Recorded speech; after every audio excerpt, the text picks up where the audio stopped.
नमस्कार मित्रों, मैं बबीता जोशी आप सभी का हार्दिक स्वागत करती हूं अपने YouTube चैनल पर। कृपया आप चैनल पर नए हो तो प्लीज़ चैनल को सब्सक्राइब जरूर कीजिएगा और वीडियो अच्छा लगे तो लाइक कीजिएगा। आज मैं चर्चा करूंगी मार्च के मासिक राशिफल की। कन्या राशि वालों के लिए कैसा रहेगा मार्च का महीना। सबसे पहले जान लेते हैं इस माह में आने वाले विशेष व्रत और त्योहारों के बारे में। 5 मार्च को स्वामी दयानंद सरस्वती जयंती मनाई जाएगी। वहीं 8 मार्च को महाशिवरात्रि का पर्व आ रहा है। इस दिन हर व्यक्ति को शिव शंकर की पूजा करने से उसका विशेष फल मिलता है। 20 मार्च को अमला एकादशी का पर्व मनाया जाएगा। 24 मार्च को होलिका दहन मनाई जाएगी। वहीं 25 मार्च को रंगों की होली खेली जाएगी और 30 मार्च को आ रही है रंग पंचमी। तो ये है कुछ विशेष व्रत और त्योहार मार्च के महीने की। अब ग्रहों की स्थितियों के हिसाब से ये महीना किस प्रकार विशेष रहेगा उसके बारे में जान लेते हैं। सबसे पहले ग्रहों के राजा सूर्य की बात करते हैं, जो वर्तमान में अपनी अति शत्रु राशि कुंभ में विराजमान है और 14 मार्च को वे अपने अति मित्र मीन में प्रवेश कर जाएंगे। वहीं आपके राशि स्वामी बुध की बात करें तो वो वर्तमान में अपनी मित्र राशि कुंभ में विराजमान है और 7 मार्च को अपनी नीच की राशि मीन में प्रवेश करेंगे और 26 मार्च को अपनी मित्र राशि मेष में प्रवेश कर जाएंगे।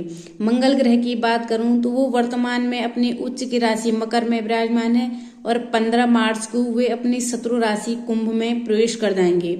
गुरु ग्रह इस पूरे माह में अपने अति मित्र मेष राशि में विराजमान रहेंगे। शुक्र ग्रह वर्तमान में अपने अति मित्र राशि में विराजमान है और 7 मार्च को वे अपने सम राशि कुंभ में प्रवेश कर जाएंगे। 31 मार्च को पुनः राशि परिवर्तन करके अपने उच्च की राशि मीन में प्रवेश कर जाएंगे। शनि ग्रह की बात करूं तो वो पूरे माह अपने मूल त्रिकोण कुंभ में ही विराजमान रहेंगे। राहु और केतु अपनी सम राशि मीन और कन्या में विराजमान रहेंगे। तो ये है इस माह की ग्रहों की गोचर स्थिति। तो ये हुई ग्रह की स्थितियों की बात। इन ग्रहों की स्थितियों के आधार पर ही ये मासिक राशिफल दिया जाता है। तो शुरू कर लेते हैं इस माह की कन्या राशि वालों का मासिक राशिफल। जो ये राशिफल मैं आपको दे रही हूँ ये चंद गणनाओं पर आधारित होता है। आप इसे अपने नाम राशि व प्रचलित नाम राशि के आधार पर भी इस राशिफल को देख सकते हैं। सबसे पहले आपके राशि स्वामी बुध की बात कर लेते हैं, जो कि 7 मार्च को अपनी नीच की राशि मीन में प्रवेश कर जाएंगे और यहाँ पर बुध के रिजल्ट आपके राशि स्वामी के रिजल्ट उतने अच्छे नहीं मिल पाएंगे। आपकी राशि के अंदर केतु विराजमान है और यहाँ पर केतु का आपकी राशि में यानी आपके लग्न में जाकर बैठना आपके लिए उतना अच्छा नहीं कहा जा सकता है। ये थोड़ा चिंता का विषय हो सकता है। परिवार में थोड़ा बहुत मनमुटाव हो सकता है, रिश्तों में टकराव हो सकता है। बुध आपके कर्मेश भी हैं, तो कर्मेश बुध नीच की हो रहे तो कर्म में भी आपको कुछ सावधानियां रखनी होगी। खासकर से जो बैंकिंग क्षेत्र से, जो अकाउंटिंग के फील्ड से हैं या फिर जो सीए से फाइनेंस का काम करते हैं, उन सभी के लिए बुध के रिजल्ट उतने अच्छे रिजल्ट नहीं मिल पाएगा। ये माह थोड़ा सा आपको संघर्ष दिला सकता है। छोटी छोटी कामों में आपको असावधानी से आपके काम बिगड़ सकते हैं, आपको नुकसान हो सकता है, जिससे आपको अधिकारियों से भी डांट सुनने को मिल सकता है। आईटी फील्ड से भी जुड़े लोगों को सावधान रहना है। जो ये बुध का समय है आपके लिए, आप जितना इस समय में धैर्य रखोगे तभी आपके काम संपन्न हो पाएंगे। हो सके तो इस माह कोई रिस्की या नया काम हाथ पे ना ले। निवेश करते समय भी थोड़ा सावधानियां बरतें तो बुध के रिजल्ट आपको फिर बेहतर मिलेंगे। अब आते हैं आपके द्वितीय स्थान पर धन भाव पर। धन भाव के अगर मैं बात करूं तो धनेश हैं आपके शुक्र, जो कि आपके भाग्येश भी हैं और शुक्र भी 7 मार्च को शनि की राशि कुंभ राशि में जा रहे हैं, आपके षष्ठम भाव में बैठेंगे और शनि के साथ युति करके बैठेंगे।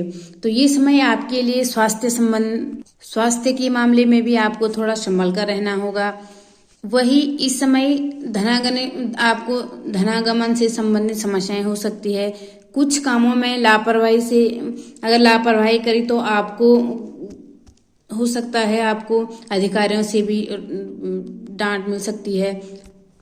भाग्य आपका साथ देने में थोड़ा उतना सक्षम नहीं हो पाएगा, क्योंकि भाग्येश भी है शुक्र। आप जितना कर्म प्रधान बनेंगे तो उतना आपके लिए अच्छा रहेगा। जितना आप काम करेंगे उसका ही आपको रिजल्ट मिलेगा। भाग्येश षष्टम में है तो उतना अच्छा भाग्य का साथ नहीं मिल पाएगा, परंतु अगर आप मेहनत करेंगे तो अपनी मेहनत का पूरा फल मिलेगा। आपको स्थित रख के, तटस्थ रख के आपको आगे बढ़ना है। थोड़ा आपको अपने हौसलों को बुलंद रखने की जरूरत है। आप वही कार्य करें जो आपने निश्चित करे हुए हैं। अब आते हैं आपके पराक्रम भाव पर। आपके पराक्रमेश और अष्टमेश दोनों ही है मंगल। मंगल की स्थिति बहुत अच्छी है। मंगल आधे माह तक उच्च के होकर विराजमान रहेंगे और उसके पश्चात 15 मार्च को मंगल चले जाएंगे शनि के साथ। यहाँ पर मंगल और शनि का क्रांतिकारी योग बनेगा।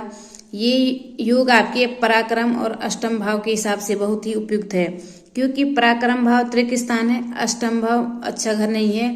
अगर इसके स्वामी की पोजीशन अच्छी है तो इन दोनों स्थानों के रिजल्ट आपको बहुत अच्छे मिलेंगे। इस समय छोटे भाई बहनों के साथ मतभेद समाप्त हो जाएगा। पैतृक धन संबंध से जो आपको विवाद हो रहा था वो भी संपन्न हो जाएगा। इस समय आपका बल और पराक्रम देखने लायक रहेगा। आप किस तरह से विपरीत परिस्थितियों को हैंडल करते हैं, इससे आपकी पर्सनैलिटी और भी स्ट्रांग दिखेगी। अधिकारी आप पर भरोसा करना प्रारंभ कर देंगे। इस समय यात्राएं अधिक रहेगी, परंतु यात्राएं आपके लिए सुखद और मंगलमय रहेगी। कुछ नया डिफरेंस, कुछ नया अलग करने का जज्बा आप में कुछ होगा। आप अनेक कठिनाइयों का भी सामना कर पाएंगे। आपको रिस्क लेना होगा, रिस्क लेकर ही आपके काम बनते चले जाएंगे।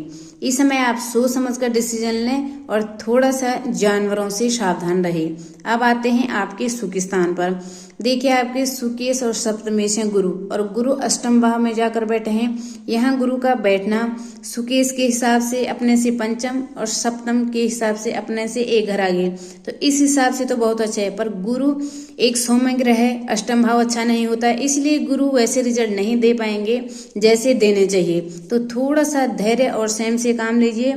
मैंने आपको कहा कि आप कर्म करेंगे तो आपको रिजल्ट अच्छा मिलेगा, इसीलिए आपने अपने कर्म पर विश्वास जरूर रखें। मैनेजमेंट के कार्यों को बड़ी सजगता से आपको करना होगा। व्यापारी वर्ग के लिए भी यह समय थोड़ा सा टफ रहने वाला है, क्योंकि व्यापार के भाव में राहु बैठे हैं और व्यापार के भाव के स्वामी गुरु अष्टम में जाकर बैठे हैं, तो इसीलिए थोड़ा सा व्यापारिक वर्ग को भी सावधानी के साथ आगे बढ़ना होगा। पर आपकी सजगता, आपकी सावधानी और आप अपने विवेक से आप अपने बिगड़े कामों को जरूर सफलता प्राप्त करेंगे। इस समय योजनाबद्ध तरीके से काम करेंगे तो आपको अच्छा लाभ प्राप्त होगा। अब आते हैं आपके पंचम और षष्ठम भाव पर, यानी रोग भाव पर, क्योंकि इन दोनों के स्वामी हैं शनि, और शनि रोग भाव में स्वग्रही बैठे हैं, शुक्र साथ में बैठे हैं, तो धन संबंधी समस्याएं भयंकर रूप रख सकते हैं। महिलाओं को विशेषकर रूप से आपको इस समय यूट्रस से संबंधित कोई प्रॉब्लम हो सकती है, कोई सर्जरी हो जाना, इस तरह की सर्जरी आपको जरूर उत्पन्न हो सकती है, इसीलिए आपको संभल कर रखना होगा। आपको पाइल्स और मसले की परेशानी हो सकती है, थोड़ा आपको संभल कर रहे। अपने स्वास्थ्य के प्रति ध्यान दें, अपने आयाम प्राणायाम का जरूर ध्यान दें। इस समय विरोधी आप पर हावी होने का प्रयास करेंगे। आपका पराक्रम और बल, जो मेहनत है वो आपको आगे ले जाएगी, आप विरोधियों को भी परास्त कर पाएंगे। इस समय संतान से संबंधित शुभ समाचारों की प्राप्ति भी हो सकती है। ये महीना आपको शनि के रिजल्ट अच्छे दिलाएगा। अब आते हैं आपके लाभ भाव पर। लाभ है, लाभेश है चंद्रमा। इस समय लाभ की स्थितियां आपको स्थायी रखने की आवश्यकता है, इसीलिए अपने घर के बड़ों का मार्गदर्शन लेकर निर्णय लें। कोई भी निर्णय अपने ऊपर न लें, ओवर कॉन्फिडेंस में आकर कोई भी कार्य न करें। इसमें अगर आपको कंफ्यूजन की स्थिति हो तो बड़ों की सलाह लें। अगर आपको अपने जीवन में कोई बड़ा निर्णय लेना है तो अपने से बड़ों की सलाह जरूर लें। इस समय आपको सामाजिक मान सम्मान में वृद्धि होगी। इस समय आप कोई भी ऐसा कार्य नहीं करेंगे जिससे समाज में आपका पद गिरे। इस समय आपको अपने शत्रुओं से जरूर सावधान रहना होगा और जबरदस्ती कामों से थोड़ा परहेज करना होगा। अब आते हैं